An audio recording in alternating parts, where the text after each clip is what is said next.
বিকালে একটা বিদায় দেওয়ার কথা ছিল, 24 তারিখে আপনি দিয়েছিলেন, এই 26 তারিখের দিনের আপনি যান নাই এবং 22 তারিখে এটা জানানো হয়েছে। এটার মধ্যে কিন্তু অনেক দ্বন্দ্ব আছে। আপনাকে কেন 22 তারিখেই বলে দেওয়া হলো যে আপনি ওখানে যান না? না তো এরকম বলেনি তো, এটা হয়েছে না। না না 26 তারিখে কি আপনাদের কাছে অনেক ভুল তথ্য আছে।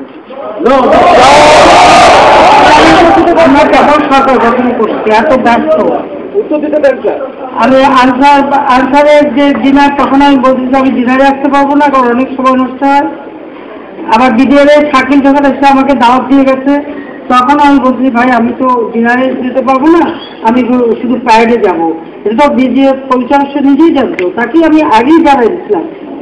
ও আমাকে বারবার ইনসিস্ট করছিল যে আমরা চাকরি শো করবো, আপনি আসেন। আমরা দেখো এবার আমার অনেক কাজ, এত ফাইল জমে থাকে, আমি যেতে পারবো। বহু আগে থেকে তাকে জানাবো। আচ্ছা আপনি এই ভুল তথ্য পেয়ে পারেন, এত ভুল তথ্য পেয়ে যায় ম্যাডাম, ভুল হতে পারে। আপনি 400 টাকা বললেন, 400 টাকা বললেন, 400 যারা এসেছিল বাইরে থেকে, তারাই কিন্তু এই তো লেভেলের মতো ছিল। আমাদের সত্য কেন হবে না? আপনি এটা আমি আগেই বলে দিয়েছিলাম যে প্রত্যেক প্রোগ্রামে আমি বাইরে থাকবো, কিন্তু ডিনারগুলিতে যে যাওয়ার আমার সময় নেই, কারণ কেবল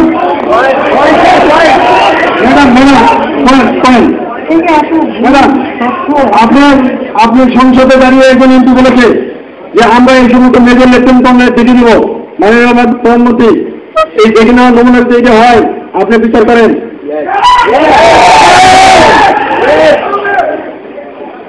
মসজিদ পয়েন্টগুলো বলে ফেলে প্লিজ তাড়াতাড়ি। আগের কথা অনেক অফিসারের সাথে কথা বলুন ম্যাডাম। এখন পয়েন্ট বলার জন্য আরো লোক আছে। আমি কেন এসছি ম্যাডাম, যেভাবে পিছনের অফিসারের উত্তেজিত হয়ে গিয়েছিল, আমি আপনাকে চাকরি করেছি, আমাকে ক্ষমা করবেন। মেন্টাল আউটপাস্ট অফ মার্শাল মেবি এটা হয়তো সবার রিফ্লেকশন। এখন যে কথা বলছি না দেখবেন, আপনাকে আমি রিকোয়েস্ট করবো ম্যাডাম, আপনি যেটাই বলেন আপনি শোনেন। আপনি যে খবর দেন না কেন ভুল হয়ে যেতে পারে। সবাই কথা বলবে, আপনি কথা শুনেন ম্যাডাম। পয়েন্ট তাদের আছে, এখন পয়েন্টগুলি বলি না, পয়েন্টগুলি বলি যাক না।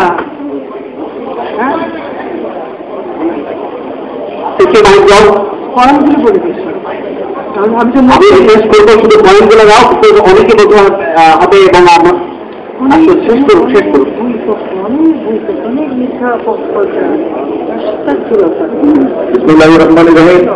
মাননীয় প্রধানমন্ত্রী, মাননীয় সেনাবাহিনী প্রধান এবং সিনিয়র অফিসার বৃন্দ, আসসালামু আলাইকুম। আমি বিডিআরের এই বিদ্রোহীদের এই ঘটনায় আমি একজন ভিকটিম, কারণ আমি ছুটিতে আমার পরিবারের সাথে আমার পারিবারিক বাসস্থানে অবস্থান করছিলাম। আমি পরপর 3 বার মৃত্যুর হাত থেকে রক্ষা পেয়েছি। তারপরে 33 ঘন্টা বিডিআর সেন্ট্রাল কোয়ার্টার গার্ডে মৃত্যুর সাথে পাঞ্জা লেগেছি, কারণ কিছুক্ষণ পর শরীররা এসে আমাকে মেরে ফেলবে। আমাদের সেনাবাহিনীর অফিসারদের স্ত্রীরা এবং আমরা অফিসাররা, শিশুরা সব এক কাতারে কোয়ার্টার গার্ডের সেলের ভিতরে ছিলাম। একটা রুমে 60 জন থেকে 80 জন করেছিলাম।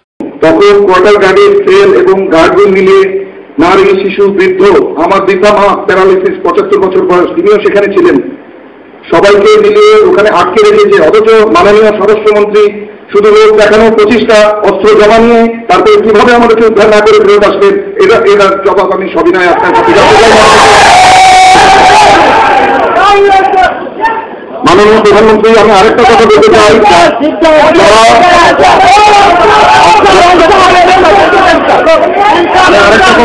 মাননীয় প্রধানমন্ত্রী, যারা অত্যাচারিত হয়েছে এবং গুলি খেয়ে কখনো বেঁচেছিল, যদি তৎক্ষণাৎ সেনাবাহিনী এবং এয়ারফোর্স দিয়ে যদি সেখানে অপারেশন চালানো হতো, অনেক গুলিবিদ্ধ অফিসার বেঁচে যেত, অনেক নারী তার সম্ভ্রম হারাতো না, অনেক শিশু তার যে ট্রমা হয়েছে যেটা সারা জীবন সে কাটাতে পারবে না। আমার ছোট শিশু 6 বছরের মেয়ে কাঁপতে কাঁপতে তার কনভালশন শুরু হয়ে গেল, এটা হতো না মাননীয় প্রধানমন্ত্রী। এই জন্য আর সবার সাথে কণ্ঠ মিলিয়ে আমি বলতে চাই, এর সত্যিকারের প্রতিকার আমি চাই মাননীয় প্রধানমন্ত্রী। ধন্যবাদ। Lieutenant colonel Kamrul Zaman.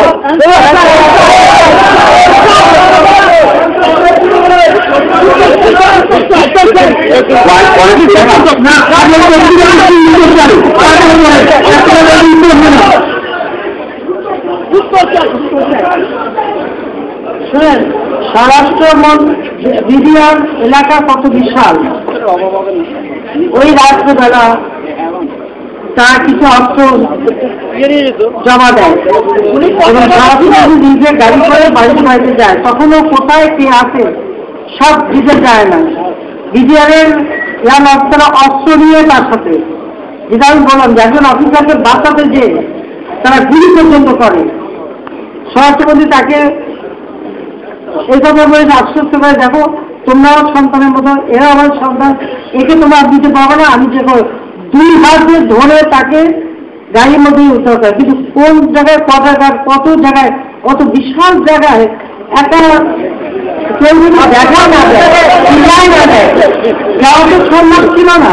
কিন্তু যতদূর সম্ভব 5টা পর্যন্ত সে ঘুরে ঘুরে যে কটা পরিবার পেরেছিল উদ্ধার করেছিল। কয়েকদিন সকালবেলা সুজন টায়ার অসুস্থ দেয়, তখন যখন মোটর বলছি আমি 5টার সময় নিয়ে আসি এবং কয়েকদিন সকালে যখন মোটর দিয়ে যান তার যাওয়ার কথা কোনো উদ্ধার করতে হবে, তখন আবার তারা বন্ধ করে দেয়।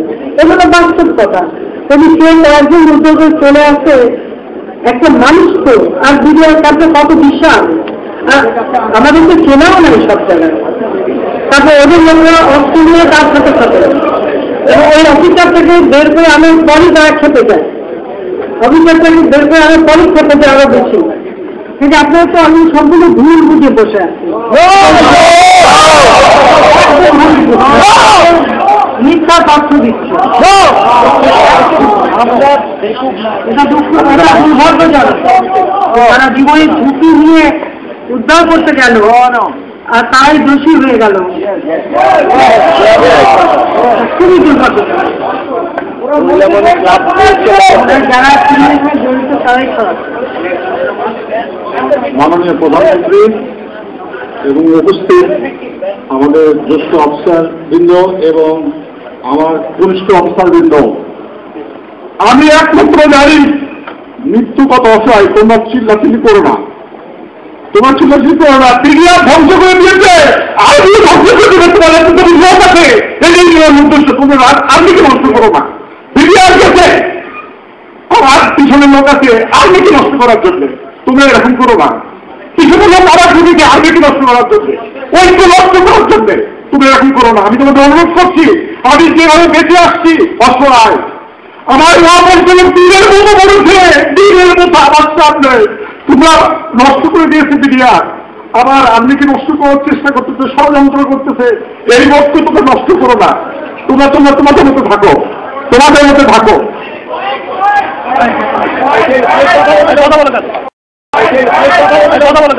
মাননীয় প্রধানমন্ত্রী, আপনি দেখছেন সবারই মনের ক্ষোভ। আপনি হলো অনেক স্বজন হারান আপনার কারণে আপনার ভিতরে আছে। আমি একমাত্র সাক্ষী। মাননীয় প্রধানমন্ত্রী, যখন আপনার সাথে মহাপরিচালক কথা বলে হাইকোর্ট,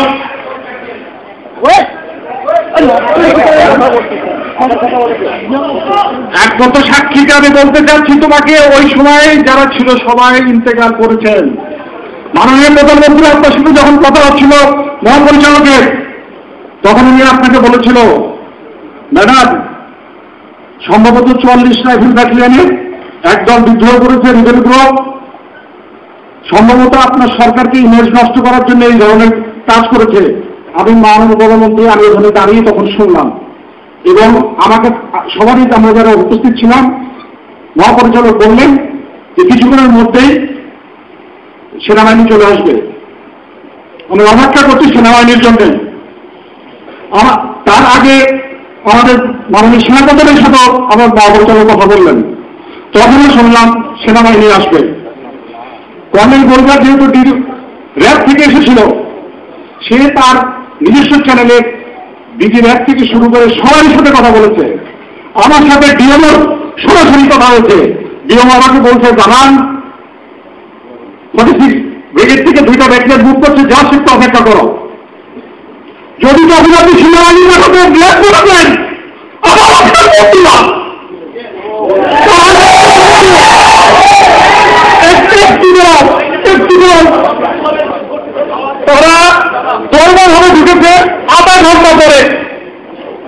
এবং তারা কিলিং শুরু করেছে 11 থেকে 11টার পরে, তারা কি কাউকে ভাবে নাই। কিন্তু যদি সেনাবাহিনী এই এজেন্টকে এইটুকু যদি একজনকে আমাদের ঢুকতে না পারে, সেই সেনাবাহিনী আমাদের দরকার নাই, দরকার নেই আমাদের। আমরা অসহায় ওখানে বসে আছি, সবাইকে বলা হচ্ছে, সবাই বলছে আসছে আসছে, কেউ আসলো না। মাননীয় প্রধানমন্ত্রী মাত্র প্রথম দিকে 20 থেকে 30 জন সৈনিক হচ্ছে রাইফেল নিয়ে চারিদিকে ঘেরা ছিল, ওদের কাছে লাইভ অ্যামিনেশন ছিল না, ব্ল্যাক অ্যামিনেশন দিয়ে ফায়ার করছিল।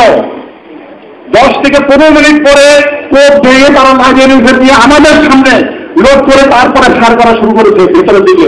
তরুণরা সাহস করে, আমরা নিরস্ত্র ছিলাম, তাও সাহস করে তারা ভিতরে ঢোকে নাই, বাইরে দিকে ফায়ার করছিল মাননীয় প্রধানমন্ত্রী। কিন্তু আমি জানি না কেন আপনার মধ্যে কে বুদ্ধি দিল আপনার সংসদে এটা রাজনীতির ফলে সংশোধন করতে হবে, কেন বিদ্রোহ করতে হবে, কিন্তু এটা করলেন না। রাজনীতি সবচেয়ে চলে না মাননীয় প্রধানমন্ত্রী, যদি আমার সেনাবাহিনী কোথাও আমাদের একটা টিম করাতো, ওখানে একটা যদি আমাদের কমান্ডো বাহিনী একটা যদি যেত, ওরা পৃথিবীর মতো পাঠিয়ে যেত, কিন্তু কেউ গেল না।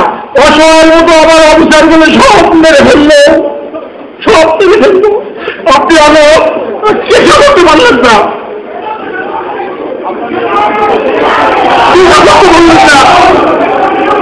মাননীয় প্রধানমন্ত্রী, আপনি যদি সর্বোচ্চ 18 থেকে কাউকে যদি সাহায্য না করতে পারেন, তাহলে আমাদের ইংলিশ সিস্টেমের দরকার কেন? দিয়ে গেল অন্য দেশকে লিড না করতে পারেন। মাননীয় প্রধানমন্ত্রী, আপনি যদি আমাদের ইউনিফর্ম দিয়েছেন, সর্বোচ্চ আমরা জলের চলে আকাশে যখনই আদেশ করা হচ্ছে দেখেছি, আমরা ইচ্ছা করে বিডিআরে যাই নাই, আমাদের প্রদর্শনে পাঠানো হয়েছে প্রশাসনের নির্দেশে আমরা গিয়েছি। তাদের একটি আক্রোশ ছিল সেনাবাহিনী, তারা সেনাবাহিনী অফিসার থেকে সবাইকে মারবো। এই সেনাবাহিনী অফিসার বিজনেস কারা দিয়েছে আপনার রাজনীতিবিদরা,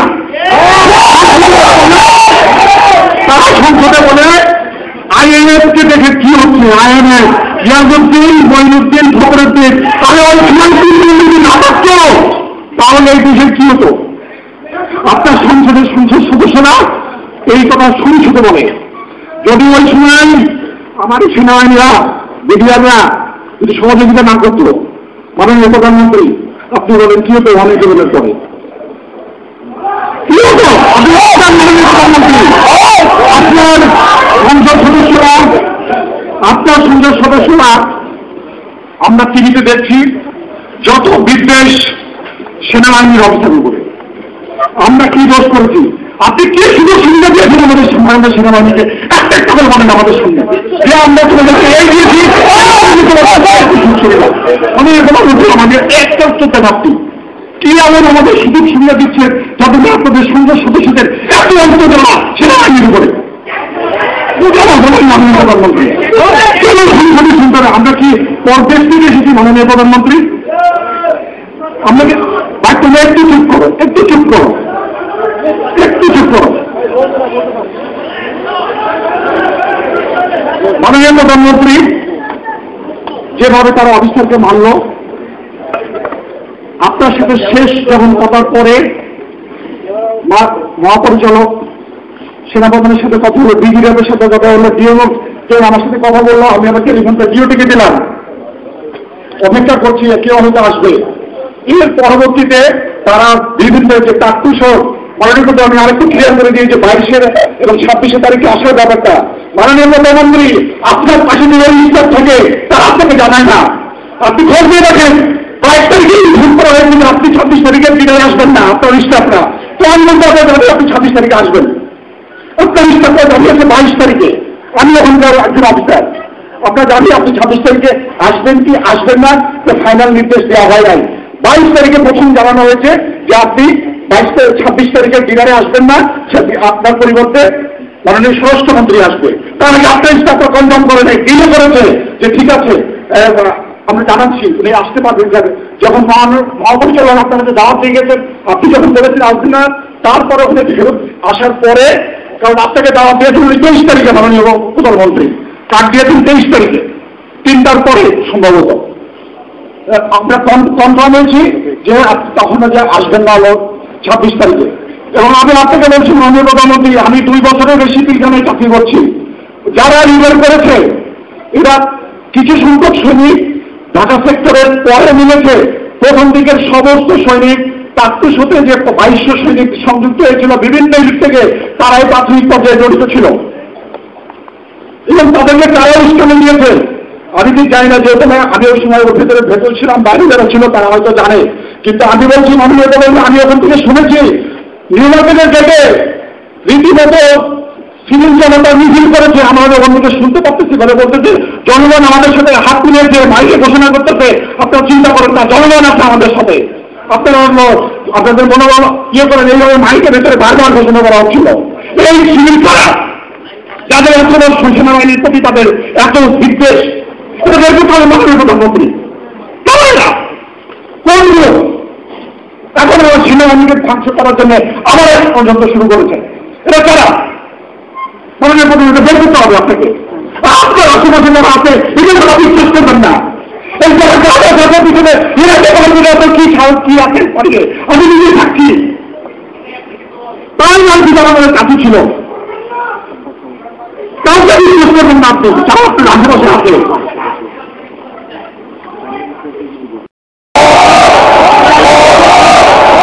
আমরা অনেক বারবার শুধু চিন্তা করছিলাম যে কেউ হয়তো আসবে, কিন্তু কেউ আসলো না।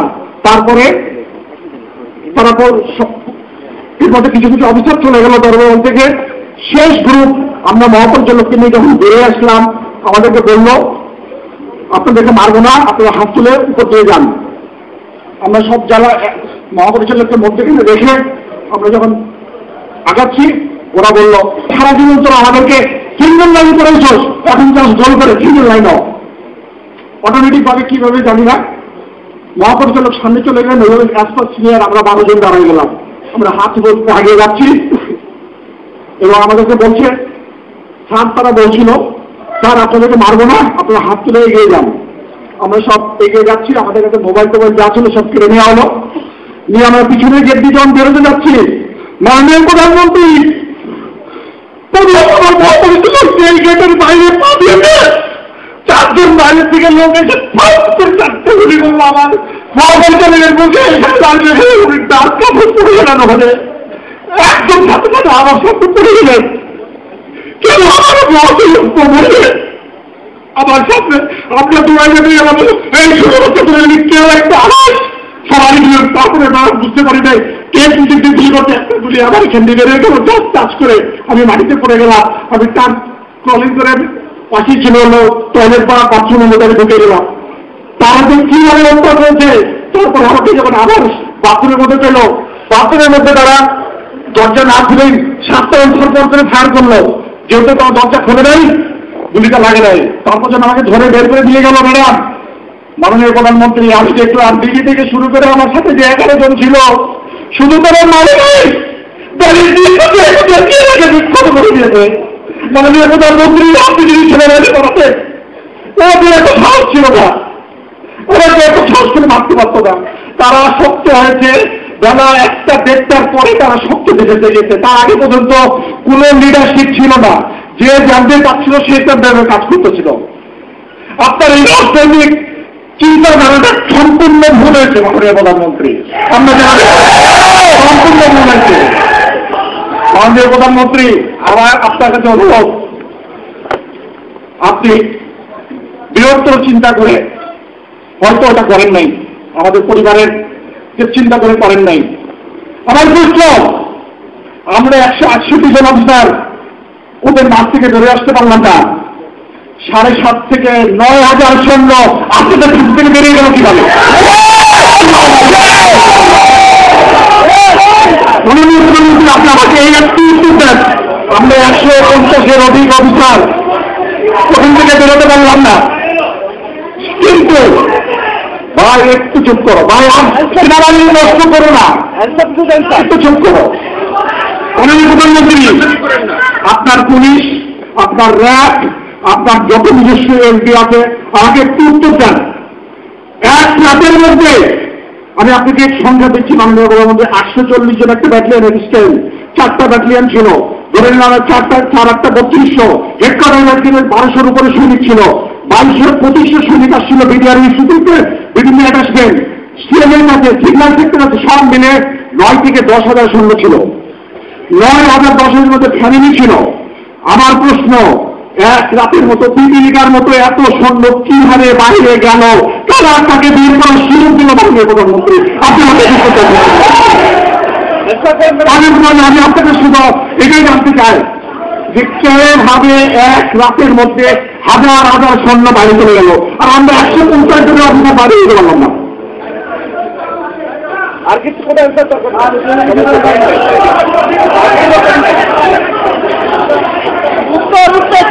মাননীয় প্রধানমন্ত্রী, আপনার বীর স্থির সিদ্ধান্তের কারণে আমাদের ট্যালেন্টের অবস্থাগুলো মারা গেল। মানুষ নির্বিঘ্ন ভাবে মানে না, ওইভাবে লড়াই করে না, তারা কিভাবে মেরেছে? মাননীয় প্রধানমন্ত্রী, আমি একজন সাক্ষী, অনেকেই আছে সাক্ষী, এর মধ্যে আমি একজন আমি দেখেছি।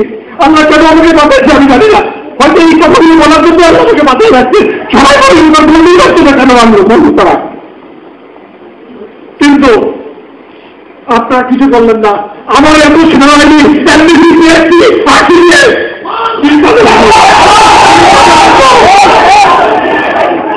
শুধু ঘরে এটি বসে এত থাকতে হবে, কিন্তু ভিড়টাই কি না করতে পারি কিভাবে মাননীয় প্রধানমন্ত্রী? আপনারা কি আমাদেরকে ট্রিটমেন্ট করে রাখতে চান? একটা দাবি করেছে বলল যে সেনাবাহিনী চলে।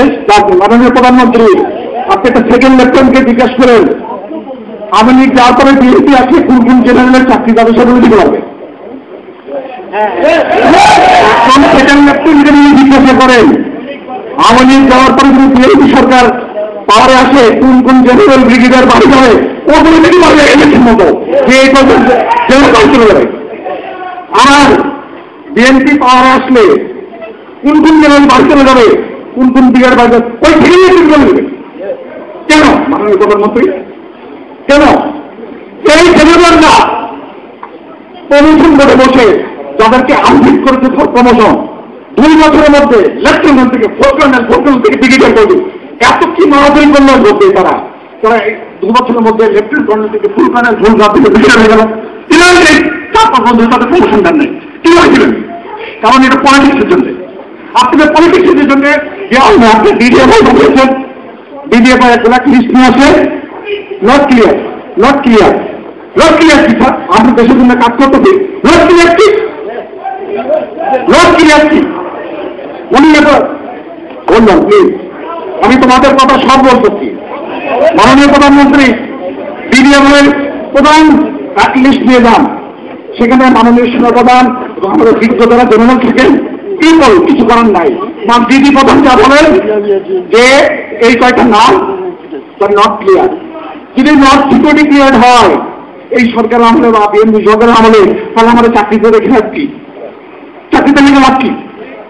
আমাদের কি বলা হচ্ছে, আমি যখন জিজ্ঞেস করছেন স্যার প্রমোশন কেন হলো না, সমস্যা সমস্যা কিসের স্যার? আমি চাকরি করছি দেশের জন্য, সমস্যা কোথায় যায়? আমাদের সেনাবাহিনীকে আপনারা রাজনীতিবিদ বানিয়েন না, একটা নিয়ম বানান যে নিয়মে আমরা সবাই জানবে এ প্রমোশন পাবে। আপনি আসছেন, এখন দেখেন আপনাদের সামরিক উপদেষ্টা আমাদের এক আগের সিনিয়র অফিসার ছিলেন, এখন আমরা শুনতে পাচ্ছি উনি যা পোস্টিং করবেন, উনি যা বলবেন তারটাই হবে।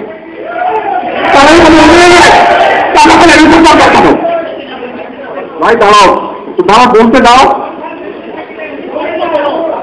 তাহলে পারে উনাকে হেল্প বানাই দেন, সামাজিক উপদেষ্টা তো দরকার নেই, উনাকে আবার চাকরিতে ঢোকা হেল্প বানাই দেন।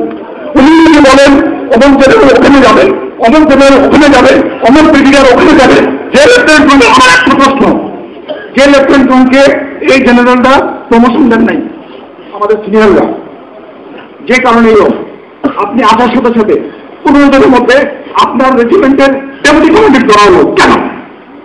আমার প্রশ্ন দেন। পিডিআর রেজিমেন্টের উনি ডেপুটি কমান্ডেন্ট হয়ে গেলেন, কিন্তু গত 5 বছর ধরে জানি উনি আমাদের পিডিআরে ছিলেন, বাইরে ছিলেন, বিকজ তোনার বলে আওয়ামী লীগের গন্ধ ছিল, বিএনপি আমলে হয় নাই। এই আওয়ামী লীগের গন্ধ, বিএনপির গন্ধ সেনাবাহিনীর মধ্যে থাকবে কেন? কেন থাকবে? কেন থাকবে? আমরা ট্রেনিং করি, যে হলো আমাদের সিনিয়ররা দেখবে যে সে প্রমোশন পাবে। সিনিয়রকে যখন জিজ্ঞেস করি, স্যার আমার কি অপরাধ প্রমোশন হয় নাই? দেখো এটা তো বুঝাই তো, কেউ এমনি হয়ে যাবে, কেউ হবে নিজের যোগ্যতা হলে, কেউ হবে পলিটিশিয়ানদের নির্দেশে। পলিটিশিয়ান নির্দেশে আমার ছেলে প্রমোশন হবে কেন? কেন আপনি আমাকে শুধু এখন ইনস্ট্যান্ট উত্তর দেন। কারণ উনি হচ্ছে শেখ রেহমান দাও আওয়ামী লীগ পন্থী, ওই জন্য আমরা চাকরি চলে গেল। স্যার তো আপনার চেয়ারম্যান নেই আমাদের সাথে, ওখান থেকে শুনলাম স্যারের চাকরি নাই। কিন্তু মাননীয় প্রধান আমার প্রশ্ন, কেন হবে? কেন হবে? আপনারা কি আমাদের সেনাবাহিনী কি ইনিশিয়েশন করে ফেলছেন? আওয়ামী লীগ আর বিএনপি। আমি মাননীয় প্রধানমন্ত্রী এর জন্য চাকরি করেছি, বিজিএমতে চাকরি করেছি। অফিসারদের ক্লিয়ারেন্স করা হতো কি? অফিসারের মামাতো ভাইয়ের চাচাতো বোনের ছেলে বিএনপি করে, সেজন্য অফিসার নট ক্লিয়ার। ওই সাথে অফিসারের কি সম্ভব? যখন বিএনপি পাওয়া থাকে তখন আমার ওই অফিসারই সিকিউরিটি ক্লিয়ার। তখন আমার আছে আর এক অফিসার, তার শ্বশুরের বোনের ভাই আওয়ামী লীগ করে, সেই জন্য নট সিকিউরিটি ক্লিয়ার। সে কেমন কথা মাননীয় প্রধানমন্ত্রী?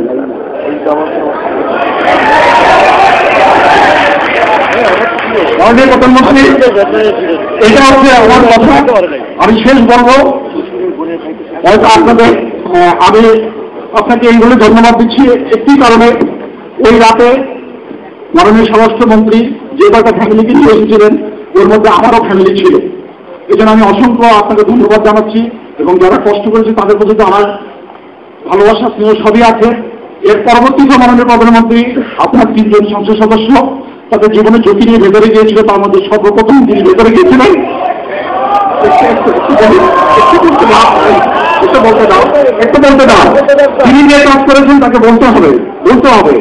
এই জন্য আমি ভেতরে ছিলাম। এমপি গোলাম রেজা উনি ভেতরে গিয়েছিলেন। ভেতরে যাওয়ার পরে উনি আমাদের নাম নিয়ে ওনাদের সাথে নেগোসিয়েশন করে ফার্স্ট 10 জন অফিসারকে বের করেছেন। সেই গ্রুপে আমি ছিলাম, যেহেতু আমি পরে অ্যারেস্টেড ফটাঘাটে এসেছিলাম, বাট আমি বেরোনোর সময় ওই গ্রুপের সাথে বেরিয়েছিলাম। ওনারা তখন সাহসী, এবং গেটে যখন আসি তখন আবার বলেছিল, আপনি যেটা বলেছিলেন আপনার বক্তব্যে, যে আবার আসতে দিচ্ছিল না, বলছিল সেনাবাহিনী অফিসারকে যেতে দেওয়া হবে না, কারণ সেনাবাহিনীরা একদম উদ্ধার করে যায় নাই। কিন্তু তখন ওনারা আবার যেগুলো ঝুঁকি নিয়ে আবার হলো জোর করেই দরজার বাইরে আমাদেরকে দিয়েছিলেন। ওখানে আবার তারা 4 রাউন্ড ফায়ার ওপেন করেছিল, আমরা আবার দৌড়ে পালিয়ে গিয়েছিলাম, তারপরে আর তারা ফায়ার করেনি। আমি তাদেরও ধন্যবাদ দিচ্ছি। এবং আমি তোমাদের অফিসারদের উদ্দেশ্য বলছি, ওই সময় এমপি গোলাম রেজা আমাকে বলেছিল, দেশের বৃহত্তর স্বার্থে জামান সাহেব আপনি একমাত্র ব্যক্তি যে সামনে ছিলেন, অতএব আপনি বেরিয়ে এসে মিডিয়াকে ফেস করেন না, কারণ আপনার একটা কথাতে হয়তো অনেক কিছু হয়ে যেতে পারে, কারণ ভেতরে এখনো অনেক অফিসার, অনেক ফ্যামিলি আছে।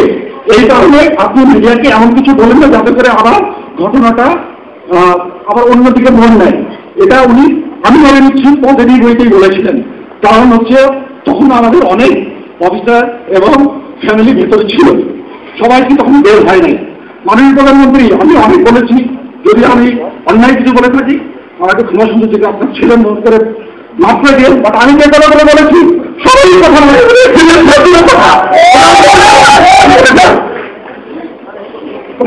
আমাকে অসংখ্য ধন্যবাদ আমার কথা শোনার জন্য। আমি যে পয়েন্টগুলো বললাম এই পয়েন্টগুলো যদি আপনি উত্তর দেন আমি খুবই খুশি হব, এবং বাকিরা বলবে। ধন্যবাদ।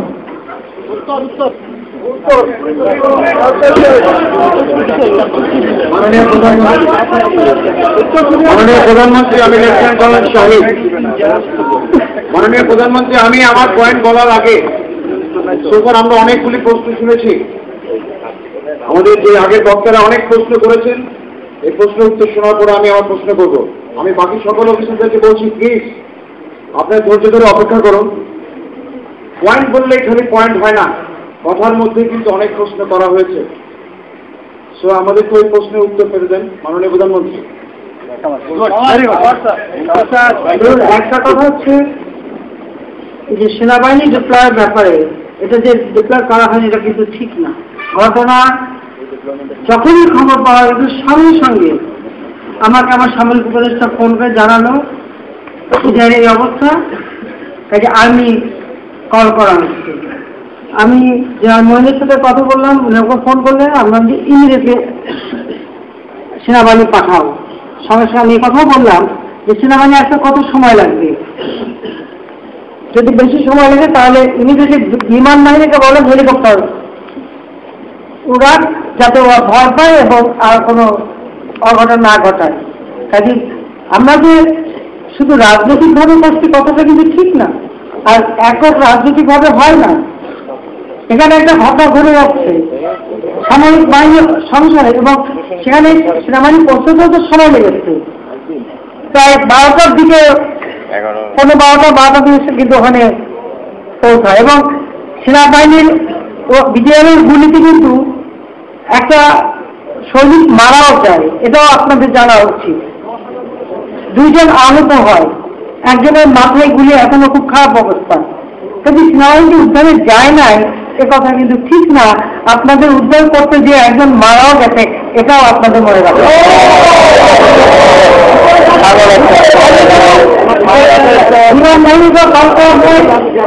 এবং প্রত্যেকটা পদক্ষেপ আমরা নিয়েছি, সেখানে কিন্তু 3 বাহিনী প্রধান তাদের সঙ্গে আলাপ আলোচনা করেই নিয়েছি।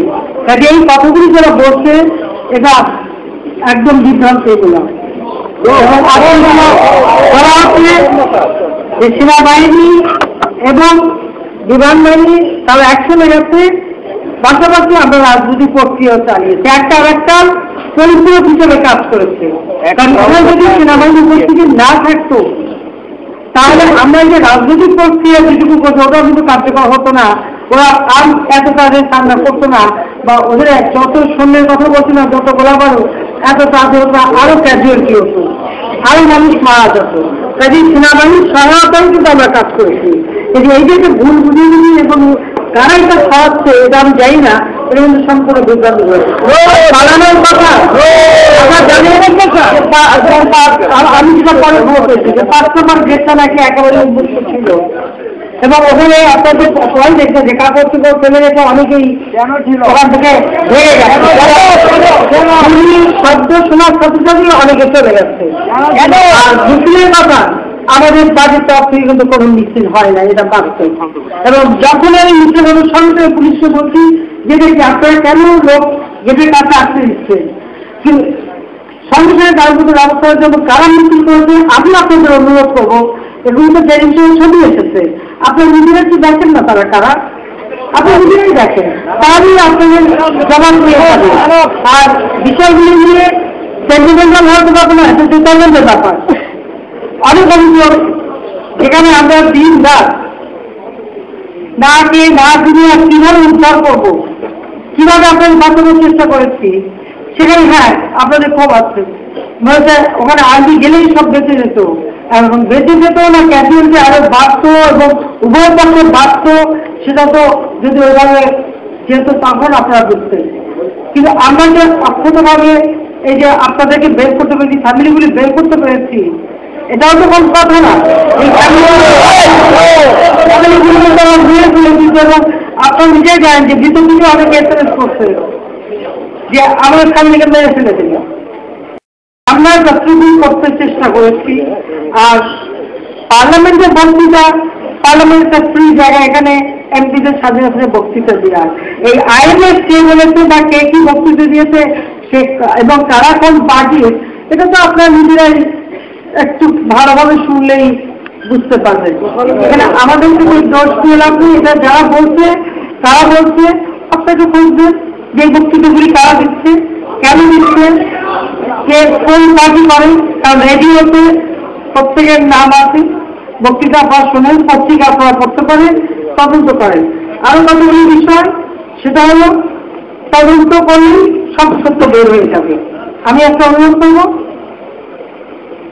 ঘটনার মূল কারণ, মূল উদ্দেশ্য থেকে বিভ্রান্ত করার জন্য নানা রকম কথা ছড়ানো হচ্ছে, এটাকে তদন্ত হতে দেবে। আমি বলছি তদন্ত হতে নিয়ে আপনি যদি কোনো তথ্য থাকে আপনার কি তদন্ত করতে বের করছি, তথ্যগুলি আপনার দেন। আমি তো বলেছি যেই দোষী হোক সে যে দলের হোক, সে আমার দলের হলে আমি ছাড়বো না, এটা আমি বলেছি, নিশ্চয়ই তার শাস্তি দিতে হবে। কিন্তু বিভ্রান্তিমূলক কথা, বিভ্রান্তিমূলক কাজ কারা করছে সেটাও দেখতে হবে। এই ঘটনাটাকে ছোট করে দেখার কোনো উপায় নাই, এটা একটা বিরাট ষড়যন্ত্র। আর জামান যেটা বলেছে যে একটা ঘটনা বিজয়ের ঘটে গেছে, আপনারা নিশ্চয়ই এমন কোনো কর্মকাণ্ড করবেন না যে সেনাবাহিনীদের উপরে আবার এরকম কিছু হয় বা ধ্বংস হয়।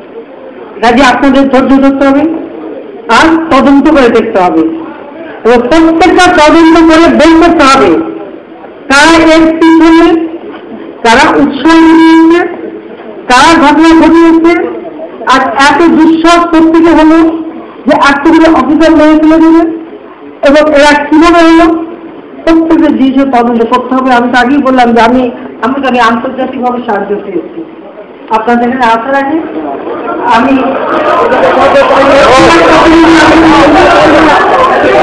দেখবেন না, আন্তর্জাতিকভাবেও আমি সহযোগিতা নিয়ে এটা অবশ্যই তদন্ত করে জঘন্য ঘটনার যাতে বিচার হয় আমরা সে ব্যবস্থা করব, কিন্তু এখানে আপনাদের সহযোগিতা লাগবে। আপনাদের কাছে সঠিক তথ্য থাকলে এই একটা বলে দেবো, একটা বলে দেবো, যদি উত্তেজিত হলে চলবে না। সঠিক তথ্য বের করার জন্য প্রত্যেককে তার সময় আত্মীয় স্বজন আছে, পরিচিতি আছে, আপনারা গভর্নমেন্ট সাহায্য করেন না, ততদিন আমরা দেখেন আমরা ব্যবস্থা করবো, অবশ্যই করবো। আর দেশ থেকে বলবে বলেন। মাননীয় প্রধানমন্ত্রী, আমরা প্লিজ অফিসে আমরা একটু ঠান্ডা মাথায় আসি। আমরা অনেক বলছি, অনেক পয়েন্ট আমাদের আসবে। আমি এখন পয়েন্টে আসছি যে প্রধানমন্ত্রী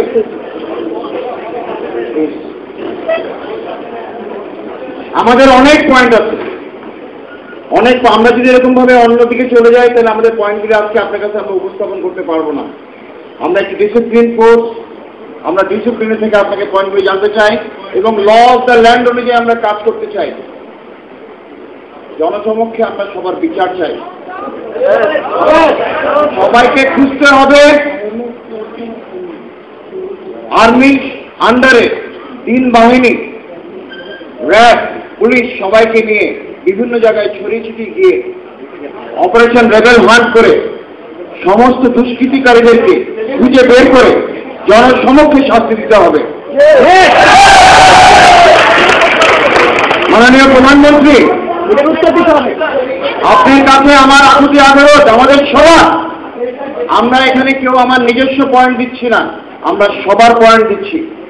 আপনি আজকে এখান থেকে আদেশ দিয়ে দেন যে অপারেশন রেবেল হান্ট শুরু হোক। আমরা Please, gentlemen, please, ladies and gentlemen, behave. Let me finish. আমরা চাই আপনি আমাদেরকে এখান থেকে আদেশ দেন। আমরা আপনার আদেশে দেশের সমস্ত আইন মেনে রেখে আমরা সবাইকে খুঁজে বের করতে চাই। দোষী সে বিডিআরের সদস্য হোক, বিডিআর বাহিরের কেউ হোক, তাদেরকে বেশ করে রাজনীতিবিদ হোক, যে দলেরই হোক না কেন, সবাইকে খুঁজে বের করতে চাই এবং এক এক করে এমনভাবে আমরা এই অপারেশনটা করতে চাই যাতে দেশের ইতিহাসে ভবিষ্যতে কেউ কোনোদিন যেন সাহস না করে যে আমরা বিদ্রোহ ঘোষণা করব।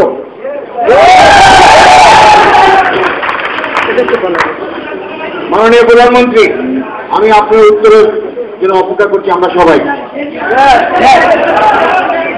ইতিমধ্যে কিন্তু আমরা এই ব্যাপারে পদক্ষেপ নিয়েছি।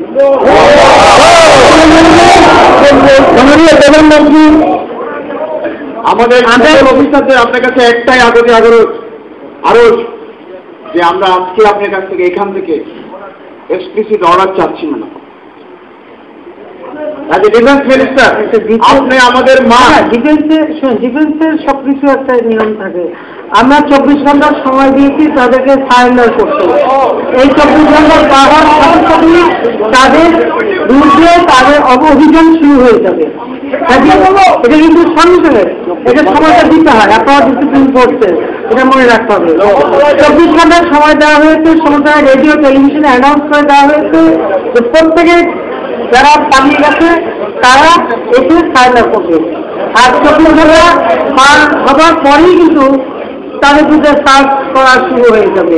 আবার এটা সঙ্গে যাবে, সেনাবাহিনী প্রধান আছে, বিমান বাহিনী প্রধান আছে, নৌবাহিনী প্রধান আছে, তাদেরকে নিয়ে বসে এটা অফিসিয়াল অর্ডার আমরা করে দেবো। মাননীয় প্রধানমন্ত্রী, আপনাকে ধন্যবাদ যে আপনি আমাদের কথাটা বুঝতে পেরেছেন। বাট আমাদের রিকোয়ারমেন্ট, মাননীয় প্রধানমন্ত্রী, আমরা যা চেয়েছি সেটা হচ্ছে আমরা অতি শীঘ্র, আজকে, অতি শীঘ্র বলতে মাননীয় প্রধানমন্ত্রী, আমরা আজকের থেকে আদেশ চাচ্ছি যে আমরা নেমে যেতে চাই। আমরা যুদ্ধ করি, যুদ্ধে আমাদের প্রথম দরকার হচ্ছে কি ইন্টেলিজেন্স কি। আমরা জানি না এত বড় একটা ঘটনা ঘটে গেল, আমাদের এসপি, এনএসআই, ডিজিএফআই সবাই আমরা আমাদের সবার পিছনে প্রত্যেকের সম্বন্ধে বিশাল মোটা মোটা ফাইল আছে, সমস্ত ধরনের খোঁজ খবর নেওয়া হয়। এত বড় একটা ঘটনা ঘটে গেল, এই তারা কেউ জানলো না, তাহলে কি তারা ওখানে ঠিক মতো তাদের কাজ করছে, নাকি তারা জানিয়েছে সেটার কোনো প্রতিকার হয়নি। মাননীয় প্রধানমন্ত্রী, আপনার কাছে আমাদের আরজ, যদি হয়ে বলে থাকে তাহলে কেন কাজ হয়নি, আর যদি বলে না থাকে তাহলে তাদেরকে দায়ী করে বেশি করা হোক। একই সাথে